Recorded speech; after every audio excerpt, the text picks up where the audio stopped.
নমস্কার বন্ধুরা। তো রিয়েলমি তরফ থেকে একটা নতুন স্মার্টফোন খুব তাড়াতাড়ি আগামীকাল লঞ্চ হতে চলেছে। ফোনটার নাম হলো রিয়েলমি নার্জো 70 টার্বো। তো এই জন্য এই ভিডিওতে আমরা লঞ্চের আগে লাস্টবারের জন্য একটু ডিসকাস করবো যে ফোনটার মধ্যে কি ডিজাইন, কি স্পেসিফিকেশন আপনি দেখতে পাবেন, আর যে দামে এটা লঞ্চ হবে তো সেই দামে সবচেয়ে ভালো ডিভাইস হবে কি হবে না, এই ভিডিওতে আমরা এটা সম্বন্ধে আলোচনা করব। তো চলো শুরু করা যে ভিডিওটা কোনো সময় নষ্ট না করে, আপনি যদি গ্যাজেটল বাংলা চ্যানেলে প্রথমবার আসেন আর এরকম বাংলা টেক ভিডিও ডেইলি দেখতে চান, তাহলে গ্যাজেটল বাংলা চ্যানেল সাবস্ক্রাইব অবশ্যই করে নেবেন। তো প্রথমে আমরা আলোচনা করবো এই স্মার্টফোনটার ডিজাইন সম্বন্ধে। তো যেমন দেখতে পাচ্ছেন এই যে নার্জো 70 টার্বো, পেছন দিক থেকে দেখতে হবে এক্স্যাক্টলি এরকম। ফোনটা টোটাল তিনটে কালারে পাবেন, একটা পার্পেল, একটা ইয়েলো আর একটা গ্রিন। এর পেছন দিকের মেটেরিয়ালটা হলো প্লাস্টিক, সাইডেও আছে প্লাস্টিকের ফ্রেম। এর থিকনেস হলো 7.6 মিলিমিটার আর ওয়েট 185 গ্রাম।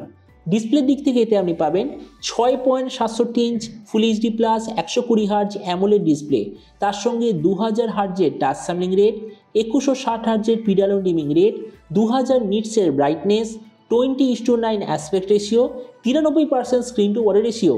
ডিসপ্লে সার্টিফিকেশনে আছে HDR 10+ সার্টিফিকেশন, আর তার সঙ্গে পান্ডা গ্লাসের ডিসপ্লে প্রোটেকশন। তারপরে সোজা কথা বলতে গেলে প্রাইস পয়েন্ট হিসেবে যে ডিসপ্লেটা সত্যিই খুব ভালো। প্রসেসরের দিক থেকে এতে আপনি পাবেন ডাইমেনসিটি 7300 এনার্জি এডিশন, আর যার সঙ্গে প্রাইস পয়েন্টের সবচেয়ে বিগেস্ট কুলিং সিস্টেম আছে, যেটা হলো 6050 মিলিমিটার স্কোয়ারের আশেপাশে। ক্যামেরার দিক থেকে এতে আপনি পাবেন 50 আর 2 মেগাপিক্সেলের ডুয়েল ক্যামেরা, তার সঙ্গে 16 মেগাপিক্সেলের সেলফি। এর যে রিয়ার ক্যামেরা সেটা মোস্ট প্রবাবলি লিটিয়া 600 অথবা IMX82 সেন্সার, আর যেটার সঙ্গে আছে OIS এর অপশান। এই যে স্মার্টফোনটা বলা হচ্ছে টোটাল 4টে ভেরিয়েন্টে লঞ্চ হবে, 6/128GB, 8/128GB, 8/256GB আর 12/256GB। র্যামের কোয়ালিটিটা LPDDR4X, মেমোরিতে আছে UFS 3.1, যেটার সঙ্গে হাইব্রিড কাস্টটের অপশান। ব্যাটারির দিক থেকে 5000 mAh ব্যাটারির সঙ্গে 45 ওয়াটের চার্জার, আর কানেক্টিভিটি হলো USB Type-C। তো এবারে স্মার্টফোনের বাকি কিছু ফিচার বলতে গেলে এতে আপনি পাবেন Android 14 out of the box, 3.5mm jack, dual speaker, under display fingerprint sensor, আর IP65 এর ওয়াটার অ্যান্ড ডাস্ট প্রোটেকশন। আর এর OS আপডেট সাইকেলের দিক থেকে বলতে গেলে 2 বছরের মেজর OS আপডেট আর 3 বছর সিকিউরিটি আপনি পেয়ে যাবেন। তো এবার সবচেয়ে মেন জিনিস, ফোনটা কি দামে লঞ্চ হবে। তো দেখুন স্পেসিফিকেশনটা দেখে আপনি নিশ্চয়ই বুঝেই গেছেন, ফোনটা আসলে যে রিসেন্টলি লঞ্চ হয়েছে রিয়েলমি 13+ 5G, ওটার লাইটার এডিশন হবে। মানে ফোনটার মধ্যে সব স্পেসিফিকেশন ওই 13+এর মতোই হবে, জাস্ট চার্জিংটা একটু কম হবে।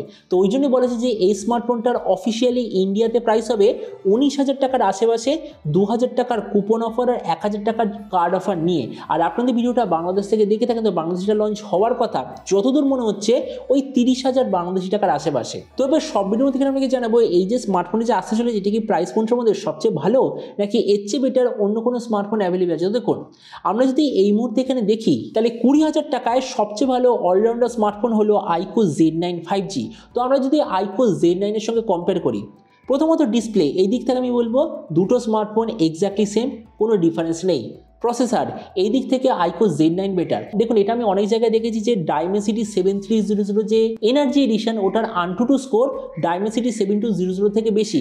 কিন্তু এটা মনে রাখবেন, AnTuTu স্কোর সবসময় ইম্পর্টেন্ট হয় না, আমাদের দেখা উচিত যে ভেতরের যে স্পেসিফিকেশন মানে যে হার্ডওয়্যার মেকানিজম সেটা কি আছে। আর সেই দিক থেকে dimensity 7200 no doubt better dimensity 7300 energy বা নর্মাল এডিশনের থেকে। তাছাড়া ক্যামেরা এই দিক থেকে দুটো ফোন এক্স্যাক্টলি সেম, কেননা দুটোর camera set up, camera sensor exactly same. ভেরিয়েন্টের দিক থেকে রিয়েলমি বেটার, কেননা রিয়েলমিতে আছে UFS 3.1, iQOOতে আছে UFS 2.2। তাছাড়া ব্যাটারি আর চার্জারের দিক থেকে দুটো ফোন এক্স্যাক্টলি সেম, কোনো ডিফারেন্স নেই।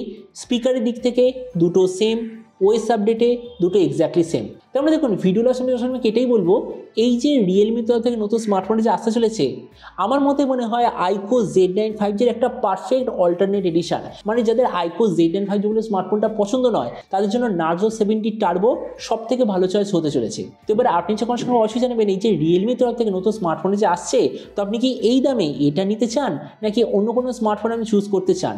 এটা সম্বন্ধে কথা বলতে আমাকে একদমই ভুলবেন না। তো চলুন দেখা হবে আগামীকাল একটা টেক ভিডিওতে। Till then stay tuned, always remember, think positive, be positive. Thank you.